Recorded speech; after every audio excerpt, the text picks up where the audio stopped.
Ang sakin lang sana maging fair siya. Kasi lahat ng pangangailangan niya kami nagpo-provide na hindi niya alam yung magiging gastos pag siya na mismo ang tumayo sa sarili niyang paa.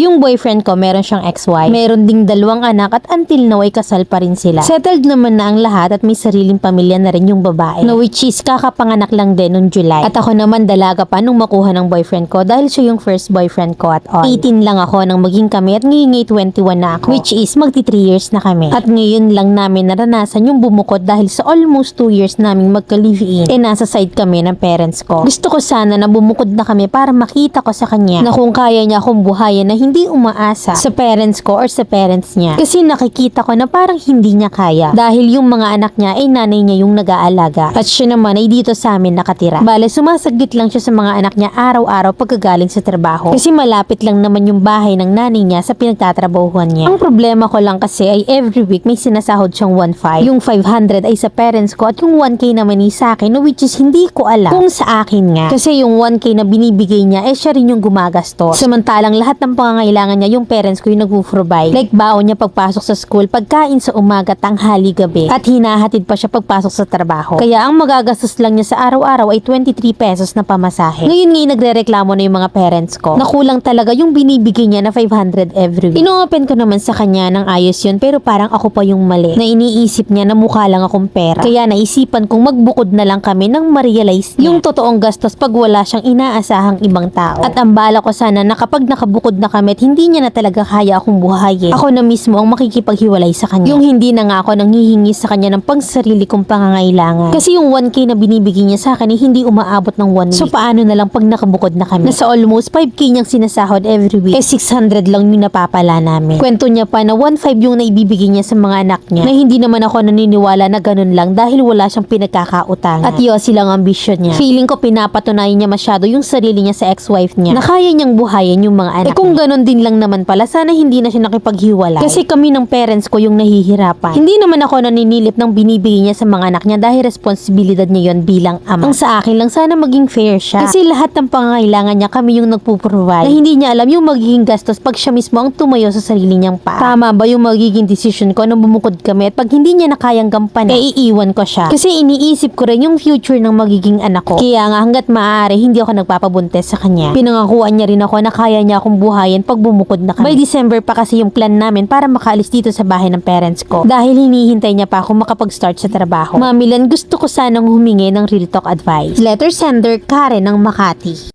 Kalmahan lang natin kasi baka magising ka. Congrats dun sa asawa niya. Imagine kasal. Literal na nagpaubaya sa sakit ng ulo. Napakabata mo pa noon 18 at ngayon ngay 21 ka na. Pero parang yung goal mo panindigang maging kabet dun ka na nag-focus. Daig pang grade 2 na kinupkop yung lalaki mo Biruin mo hatid sundo, pakain umaga, tanghali, gabi. Sa halagang 500 weekly, swak na swak, menos na menos. At pag daw nag-work ka na sakalang bubukod, hindi mo nakikita yung logic. Kasi kitang-kita kong literal na pasanin ilalaban mo pa rin, isusuong mo yung sarili mo. Siguraduhin mong dala mo ang nawawalang dragon ball at ang 7 dragon ni Reka ha. Grabe, para kang naengkanto. Kaibahan lang ikaw nasa wish. Yung 2 pinto ang bukas, literal na sa bintana ka lumabas.